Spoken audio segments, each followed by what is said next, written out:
Hashtag News sur Vibe Radio. The best radio station on Vibe Radio.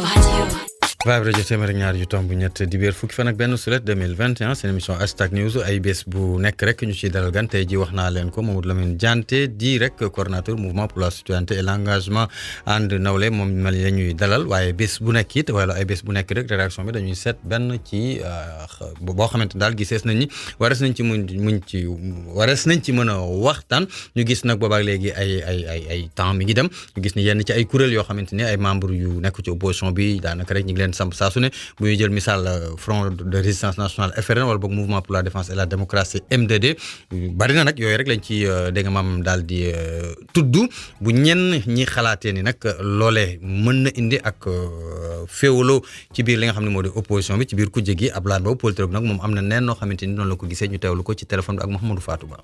bokkuñu organisation bokkuñu orientation ba nga xam ne lii nga xam ne moo di FRN moom vocation c'est purement politique avec des calculs politiques lépp li nga xam ne dafa laale politique ci organisation politique ci orientation politique moom loolee la yëngu taxul war a mën a ànd ci ñu ko bokk war a ànd li nga xam ne moo di élection bu mu ci doon boo jëlee MDD nag bu mu juddoo mois de mars bii kese la gannaaw événement yi nga xam ne am na fi te ñoom dañu ne défense de la démocratie te bu ñu nee défense de la démocratie dañu ciy dugal liberté individuelle et collective bu ñu nee défense de la démocratie dañ ciy dugal li nga xam ne moo di charte ndey réew mi di constitution donc mënuñu jàpp ni dafa am féewaloo ci li nga xam ne moo di opposition parce que itam laa gannaaw MDD bi ngeen tudd gannaaw FRN bi ngeen tudd mais bul fàtte ni am na congrès pour la renaissance démocratique su ma jumulee bi nga xam ni tekki Mamadou Lamine Diallo la République des valeurs Thierno Alassane Sall ACT bu Abdou Mbaye ak yeneen kuréelu politique yoo xam ne ñu ngi bokk ci plateforme boobu te gannaaw plateforme boobu itam am na yeneen plateforme yoo xam ne ñu ngi fii te ñu ngi ci biir ko jël Abdoul Mbow journaliste la politologue la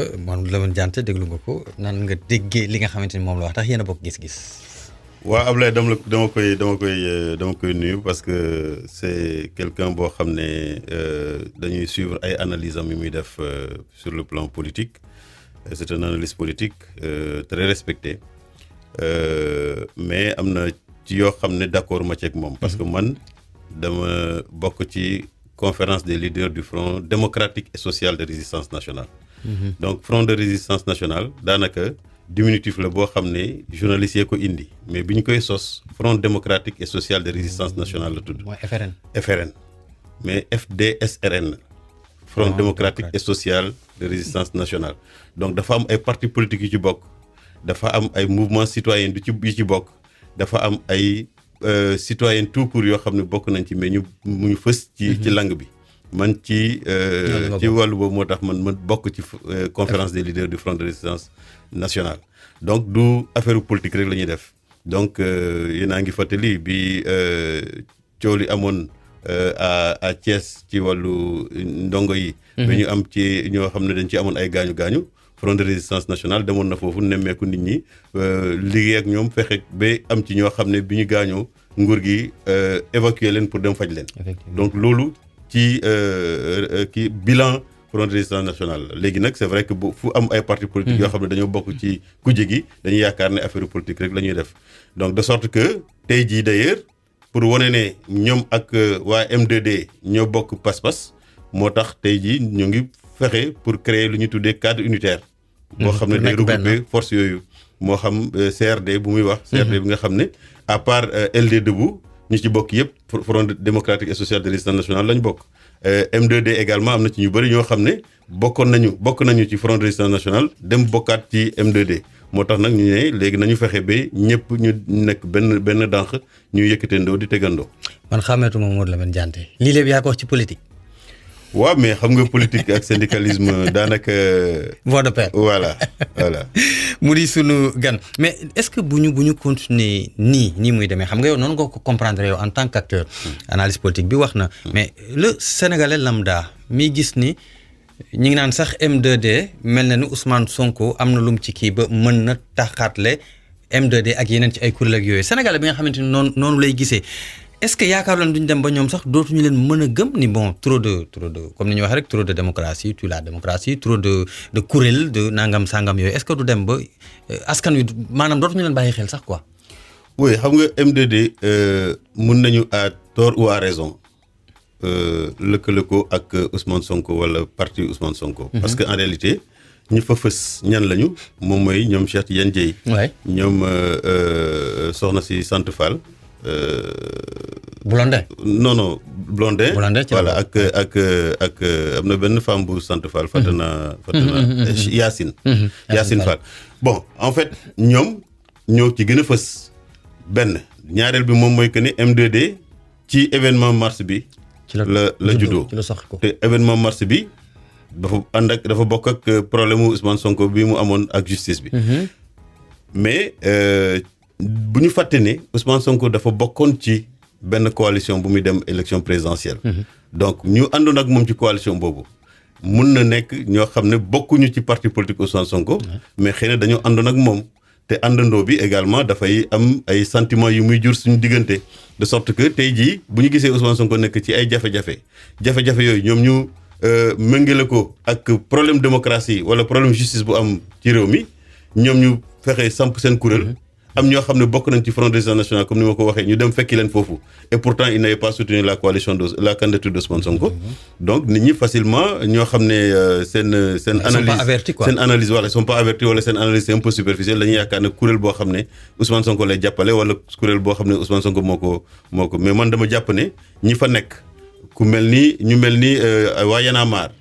ñooñu kenn mësu leen xam ci parti politique. Quelconque. mais Fadel taxawal na temps yi benn mouvement moom. waaw mais Fadel dafa taxawal mouvement ñun ci li ma xam ci information dafa taxawal mouvement au niveau local. pour mun a dem ci. voilà mairie Kaolack bi. donc je considère que waa M2D ñoom dañoo nekk fii pour défendre la démocratie. ak lépp loo xam ne dafa. Lié à la démocratie. Donc je crois que nit ñi war nañ mën a bañ a def confusion boobu. war nañ bañ a def confusion mais yaakaaroon ni ba tey rek loolu mënul dem ba salfaañe yéen ñooñu ñëpp parce que yooyu ñëpp ci opposition bi lañ leen di boole. oui c'est-à-dire que en fait normalement M2D mënoon na am sax ay nit yoo xam ne dañoo bokk ci pouvoir. parce que la défense de la démocratie. kenn moomu ko. dëgg la kenn moomu ko bon mais malheureusement dañoo nekk ci réew boo xam ne tey jii. dañoo jàpp ne ñaari camp moo war a am da ngay bokk ci. pouvoir bi wala opposition. wala nga bokk ci opposition bi. ana Sénégal ci biir man dama jàpp ne ni pouvoir ni opposition du ñu représenter Sénégal donc citoyens yi boo jëlee fukki nit peut-être que juróom-ñett yëpp ñoo ngi bokkuñu ni dans le pouvoir ni dans l'opposition mais ñoom ñooy citoyens yi donc ñoom pour man le camp du Sénégal moo ëpp solo. le camp du Sénégal moo ëpp solo di kàddu Mamadou Lamine Diante ba tax na rek yow nga jël ni oui ma ne damay ut mouvement tuddee ko ànd nawle yi. waaw dama c'est ça c'est ànd nawle yi. ànd nawle. oui en fait dama waxtaan ak samay xarit yoo xam ne depuis ay at daanaka bi ma paree sama responsabilité au niveau syndical. dañ ma ne expérience bi nga am ak capital bi nga am ak sympathie bi sénégalais yi am ci yow waroo ne pare naa sama mandat ci syndicat yi rek damay dem defi leneen donc il faudrait que ñu continuer suñu ambition pour le Sénégal mais jamono jooju bu ñu créé woon dara nañu dañuy yaakaar ne xëy na ni ma jógee ci syndicat bi xëy na moom moo tax ma bëgg a samp beneen kuréel pour que ñi àndoon ak man ci syndicat bi mën a dem foofu. loolu day nekk problème parce que man dama jóge ci dama ñëw ci syndicat bi am na ku ma remplacer. bu ma fa jógee am na keneen ku may remplacer. donc man par loyauté à mon organisation war naa bàyyi ñooñu également mën a xamal sénégalais yi seen bopp ba ñu taxaw ma mën a créer sama mouvement. donc ci daanaka ci c'est dans cette continuité logique là la créer sama mouvement léegi nag mouvement bi man dama jàpp ne comme ni ma waxee il y a un camp du Sénégal. Ouais. À côté du camp du pouvoir et du camp de l'opposition. Camp du Sénégal boobu moom mooy sénégalais comme yow ak man ak ñeneen ñi nga xam ne ñun dañoo jàpp ne bu dimanche jotee élection jotee dimanche ñu jóge suñu kër dem wooteel ku ñu bëgg ku ñu neex ñu ñibbisiwaat suñu kër toppatoo suñuy affaire te après dañoo gis ne loolu dafay tax ñoo xam ne ñëwoon nañu campagne ñu bi ñu woteel leen. bés bu ñu faloo dootuñu nawloon teg nañ ñu ne nag léegi jot na pour que comme Sénégal démocratie représentative la ñu am te gis nañ nit ñuy représenté ci banqaas réew mi doyuñu ñuy représenté foofu ëpp ñu compétence ndax jotul citoyen bi boo xam ne kenn waru koo obligé mu bokk ci parti politique ñu samp seen kuréel ñoom également bu waxtu laaj jotee. ñu jóg laaj askan wi te également ñu continuer di ànd ak askan wi ci seen jafe-jafe yi yóbbu ko fi ñuy jëlee ay décisions ak ay lois pour que Sénégalais yi mën cee gis seen bopp parce qu'en réalité gis nañ ne surtout ci année yi passé si moo xam régime Abdoulaye Wade la wala régime Macky Sall gis nañ ne bëri na ay décisions yoo xam ne dañ koy jël askan wi du ci gis boppam de sorte que après lan moo ci topp dañuy jóg fippu. wàcc ci mbedd mi ay jàmbaarloo am ay nit ñi di ci dee parce que simplement ñi ñuy jiite ñoo xam ne ñoom dañoo ne ñun la ñuy représenté. ay décision ak loi yu ñuy jël daanaka ñun duñ ci gis suñu bopp wala ñu gis sax loo xam ne du loolu lañ doon xaar ci ñoom. ñu naxarlu ko mu jaral ñu wàcc ci tali bi et Sénégalais yi mënuñoo continuer ci violence ak di compter seen i mort. sànq ba léegi bi ñu tàmbalee ba léegi sa discours le mot Sénégal sénégalais day ñëw Sénégal sénégalais ay dóor la wala gëm-gëm la. gëm-gëm la gëm-gëm la. mais bu doon gëm-gëm jamono bi ngay nekk syndical bokkul syndicalisme bi ak. mouvement bi bokkul objectif yi bokkul. non bokkul. non mais boobu aussi pourtant il y avait Sénégalais et Sénégal dedans mais vous ne meniez pas ni combat bi. non en fait bi ma nekkoon ci. syndicalisme dama doon parce que le syndicalisme c'est la défense des intérêts matériels et moraux. c'est vrai. des militants. d'accord militants yooyu du lenn lu dul enseignants yi nga xam ne. ñoom seeni problème. ñun ci lañ nekkoon suba ngoon. d'accord guddeeg bëccëg. leer na mais nag enseignant boobu ay intérêt mënoo ko jëlee mënoo ko génnee ci intérêt école bi léeg-léeg nag am na suñuy action yoo xam ne buñ koy mënee askan wi du ko comprendre. parce que li soxal askan wi moo tax ma indi question bi li soxal askan wi rek mooy na élève bi jàngi. mais waajur bu jël doomam dugal ko école dafa am lu muy xaar ci moom. lu muy xaar ci moom pour que mu mun a antu il faudrait que mu am ay conditions yoo xam ne xale bi buy jàng déjà ci lay nekk. ay conditions yoo xam ne yu mucc ayib yoo xam ne ki koy jàngal également ci la war a nekk pour que ñu am yaakaar ni xale bi bu génnee école dina ci génnee ak dara. ok loolu c'était juste une parenthèse quoi parce que xam nga Sénégal beeg sénégalais bi ma ngeen ma du ay dóor gëm-gëm la aywa yow nga ni da ngay samp sa dënd ci mairie ca mairie Kolda Dianté loolu diis na de Mamadou Lamine. waaw xam nga. naam fa nga fekk baax mais diis na de. xam nga souvent bu ñuy wax élection locale dañuy fàtte ne am na communes yi. am na département. waay am na conseil départementaux yi. benn ñaareel bi man sama mouvement du mouvement local. man sama mouvement national la. ok mouvement national la de sorte que man dinaa laaj. askanu Kolda moo xam mairie bi la moo xam conseil départemental bi la. mais comme ni ma waxee ñun boo gisee ñu tuddee suñu bopp àndu nawle man moom mouvement bi. d'accord dañ ma jiital. ok lépp lu may def ak lépp li keneen di def ci bu mouvement bi dañuy toog waxtaane ko ba ñu d'accord ci dara mu mun a nekk. am na ñu ko fi waxoon mun naa am sama aspiration non c'est-à-dire que xam nga. ñun bu ñu ñëwee ci langue bi dafa am loo xam ne daf ñu naqari ci doxalin bi. bu ñu naree def la même chose que ce que ñi fi nekkoon doon def kon lu gënoon yomb ci ñun moom ñu dem bokk ci ñoom. ok mais Sénégal daf ñu ñor de sorte que dañoo jàpp ne tey jii ni yëf yi di demee te mu indi ay jafe-jafe ci askan wi war nañ ko soppi te ci loolu la ñuy fexe ba suñu mouvement bi indi coppite ci doxalinu. ku nekk ci ginnaaw mouvement bi wala ñu nekk ci ginnaaw mouvement parce que tout le temps bu dara taxawee dañ naan ku nekk ci ginnaaw wala ñu nekk ci ginnaaw xam nga man xam naa Mamadou Lamine Dianté peut-être certains journalistes xam nañ Mamadou Lamine Dianté mais askan wi ñëw un bon jour ñu dégg Mamadou Lamine Dianté il faut que ñu google pour ni ok d'accord kii lay déglu nii bëgg xam kan moo nekk ci ginnaaw Mamadou Lamine Dianté ak mouvement bi nga xamante ni taxawal ngeen ko ñu jiital la muy ànd nawle. bu ma déggee kan moo nekk ci ginnaaw mouvement bi.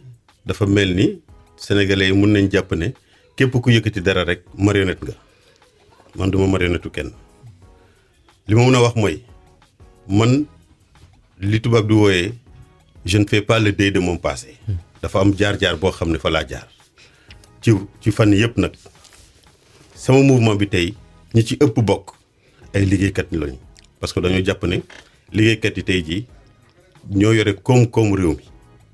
liggéeykat yi ñooy doxal kër yi donc liggéeykat boobu il faudrait que ñu protéger ko yaatal ay sañ-sañam donc au-delà des enseignants yoo xam ne ñoo ngi nekk ci mouvement bi maa ngi ànd ak ay femmes mariées yoo xam ne ñoo ngi ci biir mouvement bi maa ngi ànd ak ay acteurs de transport yoo xam ne ñoo ngi ci biir mouvement bi maa ngi ànd ak ay organisation de pharmaciens yoo xam ne ñoo ngi ci biir mouvement bi donc ñun suñu kuréel gi daanaka mun nañu wax ne sax xëy na est-ce que du genre centrale syndicale mais kuréel yooyu du ñu ay syndicat moo tax ñu fexe ñu créer lu ñu tuddee mouvement bu dee li ngay tuddee ñan ñoo nekk ci ginnaaw Mamadou Lamine Dianté xëy na ñoo nekk ci ginnaaw Mamadou Lamine Dianté di ay kàddu rek ki nga xamante ni moom mooy coordonnateur bu rek mouvement bi ñu naan ànd nawle foofee ca Kolda yaakaar nga ni askan wi dinañ ñëw rek ci lu bees ci ñoom dugg ci parce que d'une manière générale au Sénégal xam nga dafa am lu ñu tàmm moo di ni ñoom politicien lañ tàmm koo xamante ni day ñëw ñu tàcc ko mu jox leen casquette jox leen sifflet jox leen xaalis jox leen ceeb ñu baal ma ci li may waxee mooy li am malheureusement c'est la triste réalité yaakaar ngeen ni dina yomb parce que askan wi loolu dañ ko gëm te dindi ko ci ñoom du yomb misaal gi moo di ni ndaw yi wàccoon ci mbedd mi bërki Dembo Ndiaye ba ay bakken rot ci ñoom la ñu yabaat yóbbu leen ci tournée économique ak politique yu yenn leaders yi ba ñuy taxaw di kaas naan suñu xaalis ngay wax ñu naan lan 10 000 francs bi ñu joxoon 1000 francs bi mën nañ ci régler mais gëmuñu leen tu vois ce que je veux dire. waaw xam nga moo tax ñun suñu mouvement bu ñu ko taxawalee du rek pour bokk ci élection mais ñun dañu yaakaar ne nekkinu doomi réew mi. waay taxawaayu doomi réew mi mu nekk taxawaay boo xam ne moom la ñu naw ci doomi réew mi loolu tey jii daanaka Sénégal dañ ko salfaañe léegi ñun suñu pas-pas suñu mbëbët mën lan la ñuy fexe ba yooyu valeur yi nga xam ne moom la ñuy xaar ci citoyen bi. valeur oui. yooyu valeur yi nga xam ne moom la ñuy xaar ci citoyen bi ñu delloosiwaat ko te ñun ci suñu jàngat. am na ay banqaas yu bëri yoo xam ne lajj nañu ci fàddu boobu d'abord famille yi mais loolu am na ñoo xam ne mën nañ ko justifier naan famille tey jii dañuy jànkonte ak jafe-jafe yoo xam ne waajur yi xëy na du ma ne taluñu seen doom mais waxtu bi ñu waroon jox seen doom yi pour yar leen amuñu ko de sorte que bu baay ji xëyee yaay ji xëy dañuy dem ñeneen ñooy toppatoo xale yi ci biir kër gi. donc yar bu ñu war a def ci xale yi day des. bu xale yi génnee dem école am na loo xam ne dañ ko doon jàngal xale bi ci biir école bi. loolu amatul mooy éducation civique wala morale. amatul de. loolu amatul. donc loolu également ay manquement la yoo xam ne xale bi da koy dund. boo jógee foofu. ci biir société bi même ñoo xam ne dañoo bokk ci parti politique. gisoon nañu ay parti politique yu bëri yoo xam ne dañu amoon lu ñu tuddee l'école du parti. foo xam ne valeur yooyu dañ leen ko doon jàngal. mais tey jii parti politique yu am dara soxalu leen lu dul xeex pour nekk ci nguur wala pour des ci nguur wala pour exercer le pouvoir. donc éducation citoyenne boobu ñun loolu moo ñu gën a soxal. parce que en réalité tey jii boo gisee ñoo xam ne fal nañ leen ñu nekk ci banqaasu réew mi am fa ay taxawaay yoo xam ne kenn nawu ko. ndax question boobu la ñuy poser suñu bopp ndax pouvoir bee leen yàq. wala kenn préparé wu leen laata ñuy ñëw ci pouvoir bi ñaari hypothèse yëpp mën na possible léegi nag pour éviter loolu yëpp nañu delloosiwaat ci valeur yooyu moo xam civisme la moo xam civilité la moo xam solidarité la parce que tey jii Sénégal yooyu valeur manqué na fi. aywa di kaddu rek Mamadou Lamine Dianté di sunu gan nekk rek coordonnateur mouvement pour la citoyenneté et l'engagement ànd nawle Babacar ñu dem pause ñëwaat. Hashtag News sur Vibe Radio. The best radio station on Vibe Radio. Hashtag News sur Vibe Radio. The best radio station on Vibe Radio. Vibe Radio téeméer ak ñaar ju tomb ñett tey jii di dibéer fukki fan ak benn juillet 2021 ñu ci am gan di rek Mamadou Lamine Dianté di coordonnateur bu mouvement pour la citoyenneté et l'engagement ànd nawle dama ci ñëwaat ce discours bi ku lay déglu moom xam naa ni dina ni waa ji macha allah parce que discours bi toujours lii ñëw mooy citoyenneté valeur Sénégal citoyenneté valeur Sénégal ñu seetlu leen Dianté kaddu yi ngay wax nii waaw tontu nga ma sànq mais dama ci ñëwaat kaddu yi ngay wax ni ñu bari dañ ko doon jiital di ko wax mais ba ñu demee ba si biir dañu gis ñooñu dañoo changé d'où ma question seen mouvement bi ndax xalaatuñ ni mën nañ dem ba ngeen def ko parti politique ndax loolu dafa bari Sénégal. waaw xam nga lu tax defuñu ko parti politique. non ma ni ndax jëmu leen ci après foofu laay waxee pas nii. waaw nii mouvement la. bu dee suñu mouvement bi mun na bokk ci élection yi. waaw gisuñu lu tax ñu war koo def parti politique. ok parce que li ñu soxal mooy lan la ñuy liggéeyee ci biir askan wi pour indi fi valeurs yi nga xam ne moo fi waroon nekk. loolu buñ ko amee dinañ am ay citoyens accomplis nga xam ne fu ñu mënta dem ci dans la vie de la nation dañ fa taxawaay bu tax ñu naw doomi réew mi donc moo xam da ngay dem ci sa bërëb liggéeykaay moo xam da ngay nekk ci mairie bi moo xam da ngay nekk ci conseil départemental moo xam da ngay nekk ci assemblée nationale moo xam da ngay nekk ci gouvernement bi mais di nga nekkal foofu askan wi. parce que ñun lu ñuy mbëbët mooy nan la ñuy fexe ba tey jii ñu jël doomi réew mi ak fépp foofu xam ne foofu la mënta nekk mu nekkal fa askan wi benn mais également ñu ŋànk kuréelu réew mi lan la ñuy fexe ba lépp lu ñuy def guddeeg bëccëg suba ak ngoon ñu nekkal fa askan wi. ok nekkal fa citoyen bi donc ñun loolu mooy suñu mbëbët. or tey jii gis nañ ne ci ay fànn yu bëri loolu amu fi. boo xoolee barki Dembo Ndiaye lu xewoon assemblée nationale benn sénégalais rafetlu ko. et pourtant nee nañu pencu ndaw réew mi la. alors que ñoo xam ne ñoom ngay représenté ñoom mënuñu reconnaître seen bopp ci yow li ngay def. joxewuñu exemple. donc moo tax ma ne donc les valeurs de la citoyenneté boobu. des na te au-delà de valeurs yi ma cité tey jii problème responsabilité Sénégal am na. bu dara amee mënuñoo duut baaram ne diw la mooy responsable bi loolu également problème la problème patriotisme ndax ñi fi nekk tey jii seen askan ak seen réew moo tax ñu jóg ak ndax pour actes yi ñuy posé Sénégal moo tax ñu koy def en général fukki sénégalais yoo jël. juróom-ñeent yi gisuñu seen bopp. ñetteel bi mooy ngëm-ngëm. Sénégal moo xam jullit la mooy musulman la wala xam chrétien la wala keneen koo xam ne. gëmoo les religions révélées. am na loo xam ne gëm nga ko. effectivement mais suñu spiritualité boobu. lu tax duñu fexe mu génn jàkk yi ak jumaa yi. mu génn église yi nekk ci espace public bi. waaw pour ñu xam. ñun. en tout cas bu amee loo xam ne ñun loolu moo ñu yëkkati lii la. loolu bokk na ci. voilà loolu bokk na ci. ok Mamadou Lamine Diante nag dafa dégg wolof bu baax a baax ñuy jéggal quoi mais quand même li muy expliqué yëpp leer na parce que ancien syndical quand même. li muy expliqué donc ni ma la déggee sànq ni la mouvement nga fexe ba rek téye mouvement ni puisque yoon may na ngeen bokk ci élection rek am na fu ma lay gisee benn interview sax nga ni yéen législative ba ci présidentielle sax da ngeen cee dem. oui oui yéen am ngeen fit de. dëgër ngeen fi trop sax nag Mamadou.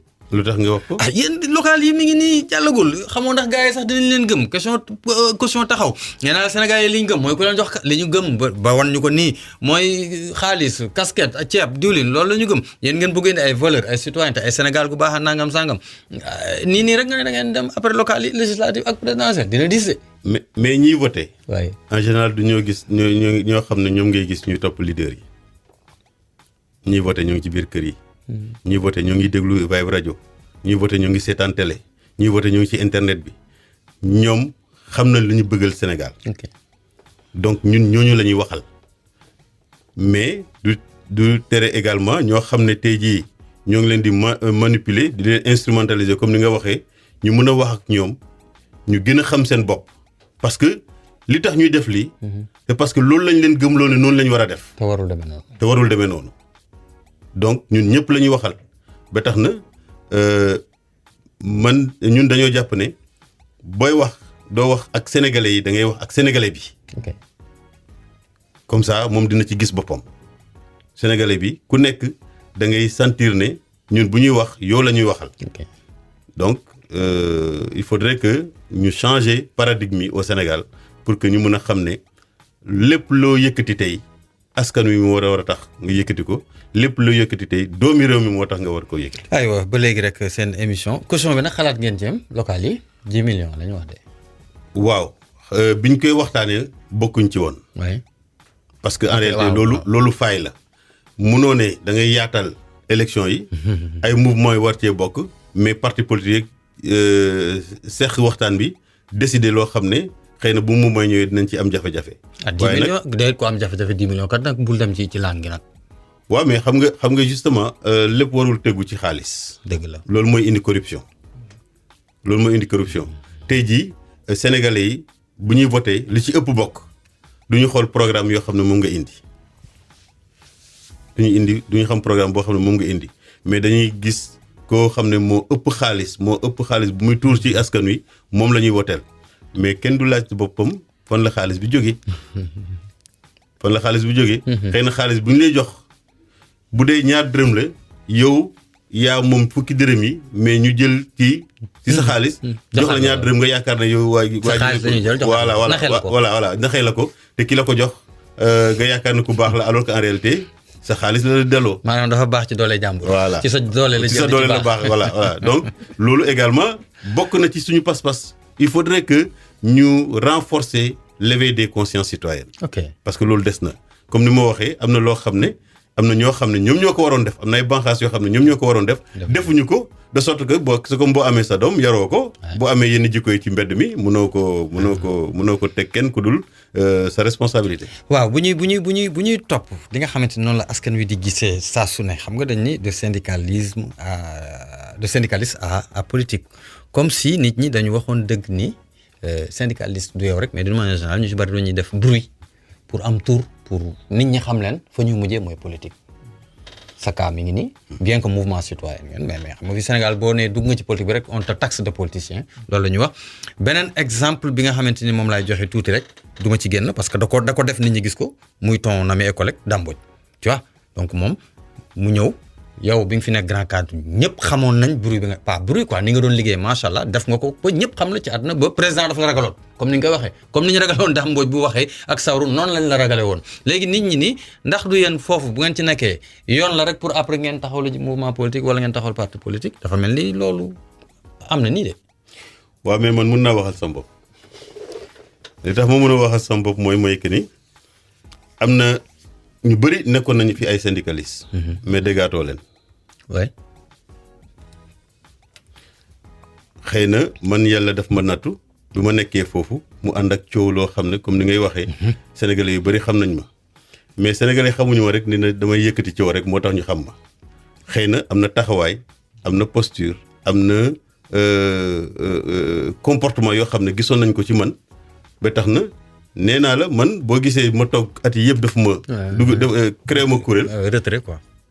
bu yemoon ci man rek ak sama bopp. xëy na du ma dugg ci lii.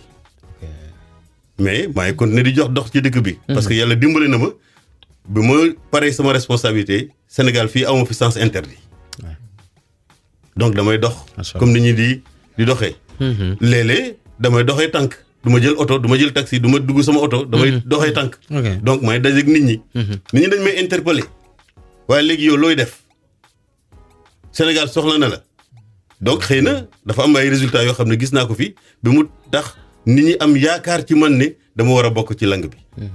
donc moo tax ma ne la man mun naa waxal sama bopp. léegi nag ñëpp ñoo xam ne ñoo ngi fii ñu bëri ay syndicalistes la ñu woon Ousmane Sonko syndicaliste la woon. effectivement Macky Sall nekkoon na syndicaliste bu nekkee étudiant. ak ñeneen. donc syndicalisme xëy na école la boo xam ne boo ci jógee mun nga am dayoo bu la mun a permettre nga dugg ci politique. donc peut-être que antichambre la am na ñoo xam ne nag dañuy continuer di nekk syndicaliste am ñoo xam ne aussi parce que boo nekkee syndicaliste comme ni ma waxee c'est la défense des intérêts matériels et moraux des militants man jàngalekat yi ak école bi laa doon taxaw tey jii. bu ma duggee ci mouvement bi xëy na damay gën a yaatal. lu yaatal bi moom mooy que ne yeneen composante société yoo xam ne daaw ma leen jël en compte ci samay lutte. ñooñu tey jii laaj ñaan nañu également mu mun leen taxaw donc loolu rek mooy transition bi. leer naa ñu des ba léegi ci waxtaan bi jëm ci xam nga sànq da nga wax assemblée ma bàyyi rek pour ñu dugaat ci moo di bi ñu waxee projet modification code pénal ak code procédure pénale loolu yëngaloon na Sénégal de bi nga déggee rek ñu bar ko bërëjee ni dañ ko yóbbu assemblée nationale yow lan la def en tant que jante quoi sénégalais. waaw loolu bokk na ci li gën a tax ñu ne bien que contexte bi xaw na chargé. Comme ni nga waxee bi ñuy yëkkati suñu mouvement bi c'est à quelques encablures des élections locales. Mais nit ñi nee nañu li ñu doon waxtaane ci suuf léegi ñor na nañ ko taxawal du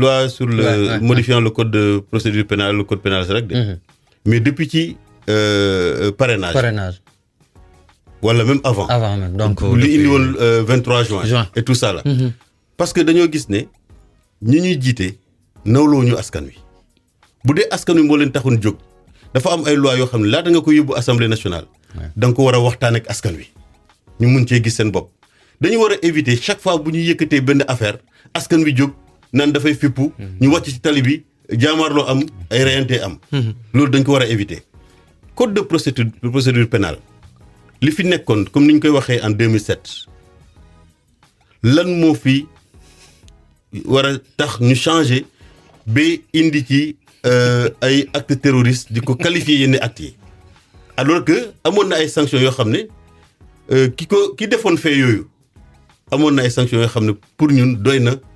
jarul ñu ci yokk dara wala yokk. ñu yokk dara mais nag sénégalais yi lu ñuy njëkk gis saa bu ñu yëkkatee dara rek dañuy naan xuloo la seen biir mooy pouvoir bi ak opposition bi mais kan moo ciy loru askan wi moo ciy loru de sorte que tey jii boo xoolee article bu ñuy cité pour la plupart c'est parce que dafa am loo xam ne ñoom dañ koy viser te souvent comme ni xale yi di waxee ku wax feeñ. am na loo xam ne boo ko waxee rek boo ci indee benn jëf rek dañuy xam ne lii moo tax nga yëkkati affaire bi. de sorte que ñun dañoo jàpp ni loi boobu bu ñu indi woon fii. du indi leneen lu dul ay jafe-jafe. dina gën a indi jafe-jafe. dina gën a indi ay jafe-jafe. ñun dañoo jàpp ne fi Sénégal toll fii ci démocratie. ak ci acquis démocratique yu ñu am dafa am ay Sénégalais yoo xam ne xeexoon nañ ko fi ba ñenn yi bàyyi ci seen bakkan donc tey jii ne serait-ce que pour la mémoire de ces gens-là kenn warul tax parce que simplement da nga bëgg a conserver pouvoir nga indi fi ay loo xam ne bu subaa dafay nekk recyclage des luttes am na fi xeex boo xam ne defoon nañ ko fi dañ koy tollontiwaat defaat ko chaque fois donc bu ñu continuer ci loolu Sénégal mënul avancer te dañoo soxla Sénégal avancer. dañuy tourner en rond. dañoo soxla Sénégal avancer loo xam ne xeex nañ ko ba am ko loolu suñu capital la nañ ko conserver nañu wuti leneen mais waroo fexe ba nit ñi di dellusiwaat ci loolu parce que yow simplement da ngay def ay calcul da ngay def ay njuuj njaaj pour mën a des ci pouvoir bi te bés bu Sénégalais décider pour nga jóge ci pouvoir bi incha allah di nga jóge ci pouvoir. waaw tournant en rond bu amee it le 23 juin mën nañ ko jàppee tournant en rond ndaxte manifestation boo xamante ni ay entité ñoo koy xëccoo ndax jaroon na ko Mamadou Lamine Diante keroog. xam nga ñun am na nit yoo xam ne ñu nee nañu yéen lu tax dem leen ci cérémonie di kii au 23 juin. mais 23 juin lu tax ñu war koo célébrer. voilà. d'abord c'est ça la question lu tax ñu war koo célébrer. Sénégalais yi def nañu fulla ak fayda keroog. waay am ngeen ndam. am nañu ndam lu tax ñu war koo célébrer comme si c'était une exception léegi nag bu jaree nit ñi di ci xëccoo naan ñu ñoo gën a mobiliser wala ñu ñëw moom 23 juin ñu yaakaar ne simplement nit ñi ils n'ont pas compris et c'est pas ça l'aspiration du citoyen sénégalais. aywa politique ba léegi dañ ciy wax ñu gis ni ay violence ñu ngi ko nemmeeku ci politique bi violence rawatina problème mu nervi yi surtout problème mu nervi yi bi ci gën a fees moo di tournée bi nga xam ni président bu Macky Sall defoon na ko ci bëj gànnaaru réew mi ay vidéo yuy wane ay scènes yoo xamante ni franchement ku fi gëj buñ la ko wanee ni la Sénégal la da nga naan c'est pas vrai le Sénégal te ñu ngi bàyyi loolu di law. dafa ruslu Sénégalais yi dañuy fàtte ne am nañ fi ñaari alternance démocratique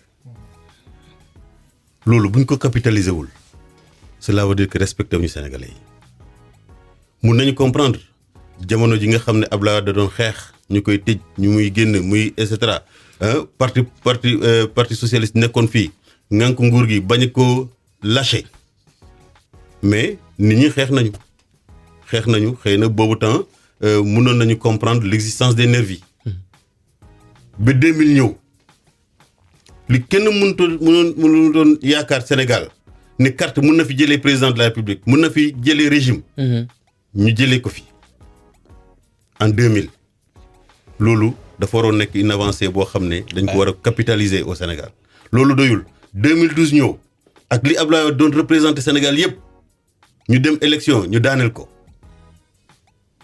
donc tey jii bu ñu naree dellusiwaat ci loolu venant de gens yoo xam ne ils sont nés après l'indépendance dafa ruslu.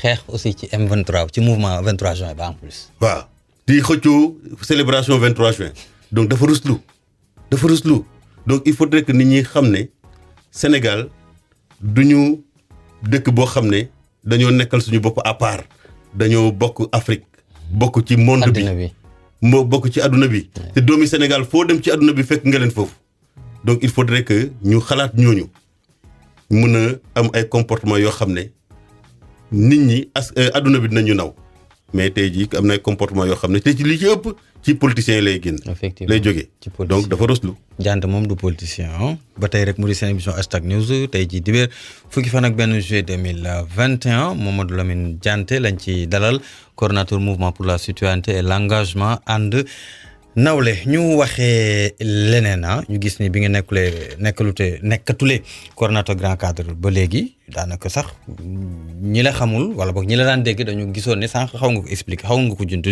ñu ni maanaam mel ni da nga réer lu waral tekkaaral boobu wala yéen ci yéen noonu lay doxee yéen enseignants yi. boo bàyyee rek waratuñ la déggati. déedéet choix la ci sama bopp. d'accord parce que comme ni nga ko waxee sénégalais yi dañ ma doon dégg. parce que simplement dama nekkoon ci responsabilité ñi ma bokkal syndicat ñoo ma wóolu fal ma def fa ñaari mandat ci biir ñaari mandat yooyu kuréelu jàngalekat yi yëpp wóolu ma ni ma naa leen coordonné mooy grand cadre syndicat de l'enseignement ma nekk ci génn ci te awma ci loo xam ne nit ñi mun nañ ma ko reprocher parce que lépp li ma doon def rek dama ko doon waxtaan ak nit ñi buñ ko defee ba pare ñu évaluer ñu ne ma lii baax na bu amee loo xam ne dañ ko war a jubanti ñu ne nañ ko jubanti donc ànd na ak ñoom ba yàlla def ma pare ñi ma remplacer foofu man bu ma continuer ci beneen fànn amaana dinaa leen def li tubaab di waxee dinaa leen def ombrage. ok te ñooñu également. nëbbu leen jant bi ñooñu également du seen bopp rek la ñuy représenté kuréel bi tax sénégalais xam ma ñoom la ñuy moom la ñuy représenté donc man waruma def benn acte boo xam ne dafay gàllankoor ñoom seen liggéey moo tax nag. ma toog nekk ci sama tekkaaral boobu.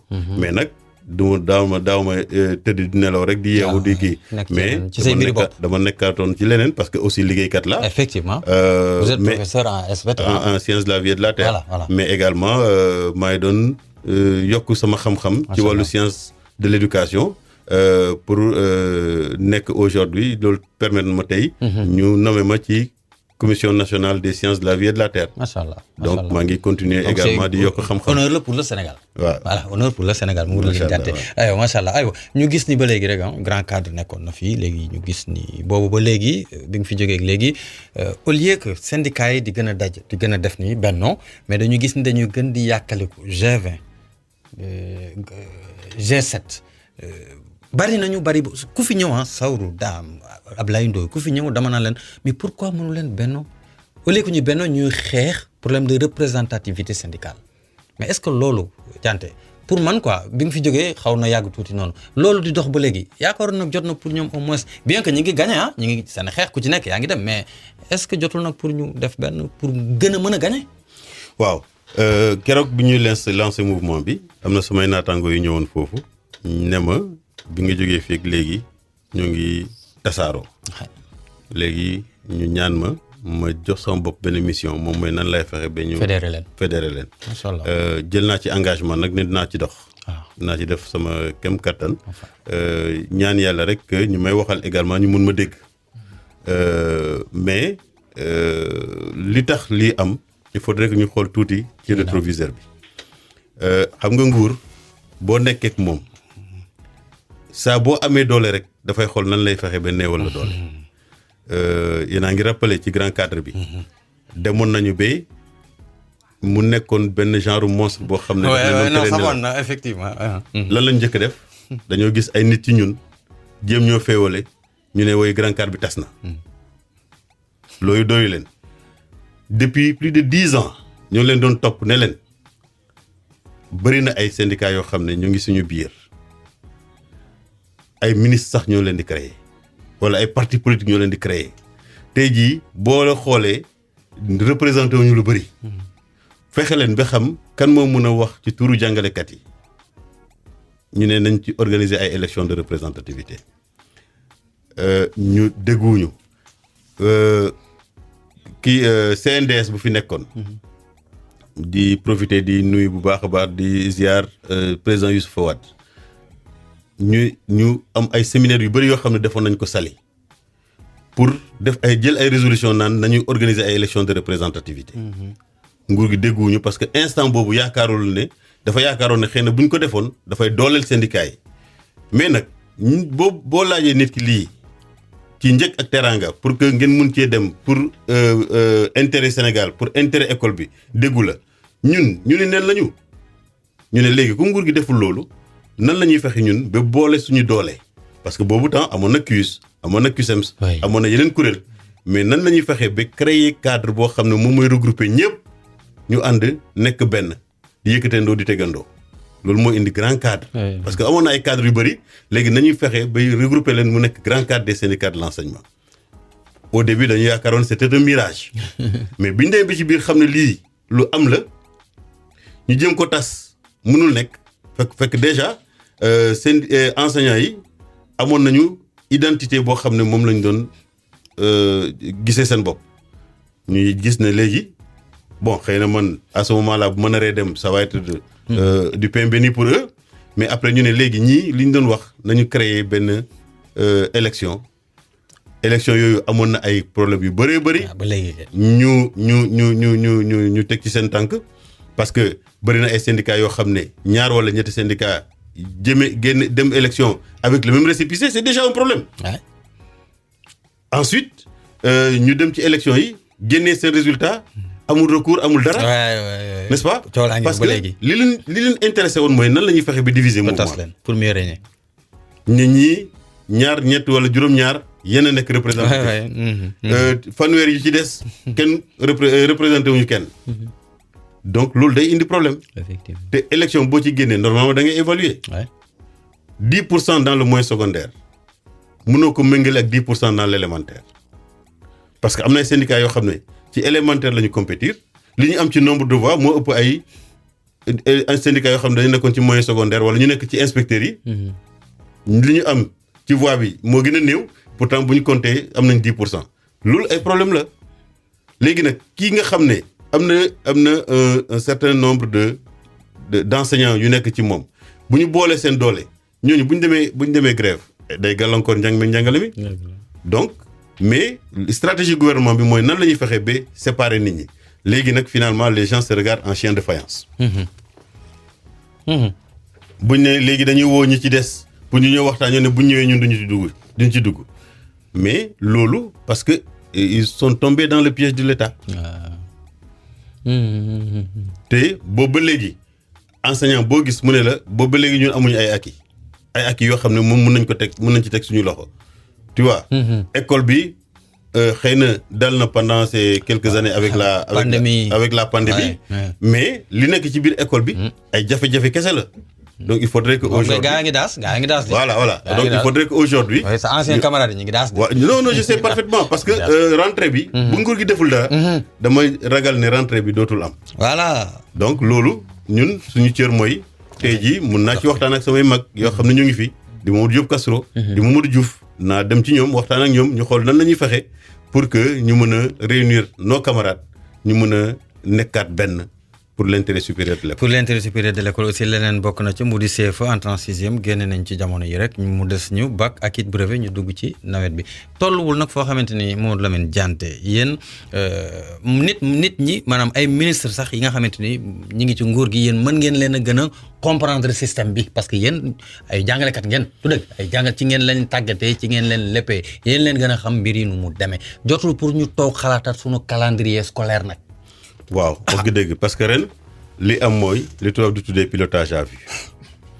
oui pilotage à vue parce que daaw dañoo colmaté.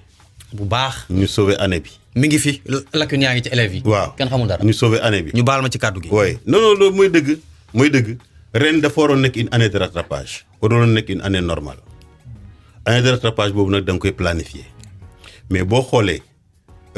Proposition bu ñu jox président de la République ba mu signé décret de répartition du calendrier scolaire mais gis nañ ne joxe nañu vacances 5 jours 3 ou 4 jours avant la Korité.